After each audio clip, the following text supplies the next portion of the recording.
চট্টগ্রামে পুলিশ বক্সে জয় বাংলা লেখায় মীর সাদ মাহমুদ নামে নিষিদ্ধ সংগঠন ছাত্রলীগের এক নেতাকে আটক করেছে পুলিশ।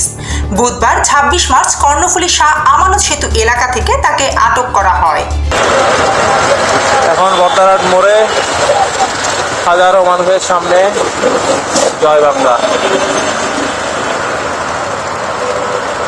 জয় বঙ্গবন্ধু, জয় বাংলা, জয় বাংলা। বদ্দারহাট পুলিশ বক্স হয়েছে, আসো।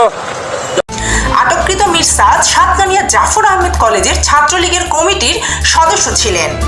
তিনি চন্দনাইশ গাছবাড়িয়ার বাসিন্দা। পুলিশ জানায়, গত বছরের 14 ডিসেম্বর নগরের বহদ্দারহাট পুলিশ বক্সে জয় বাংলা জয় বঙ্গবন্ধু লেখেন মীর সাদ মাহমুদ।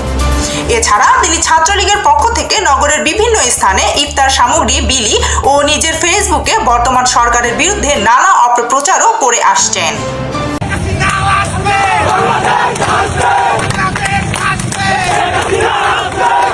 বাকলিয়া থানার পরিদর্শক মোজাম্মেল হক বলেন, গোপন তথ্যের ভিত্তিতে খবর পেয়ে মীর সাদ মাহমুদকে আটক করা হয়েছে। তাকে চকবাজার থানার পুলিশের কাছে হস্তান্তর করা হয়েছে। গতকাল মঙ্গলবার নগরের চট্টেশ্বরী এলাকায় ছাত্রলীগের মিছিলে অংশ নিয়েছিলেন মীর সাদ। তার বিরুদ্ধে চকবাজার থানার পুলিশ ব্যবস্থা নিচ্ছে। জিনাত হোসেন সুমি, চট্টগ্রাম।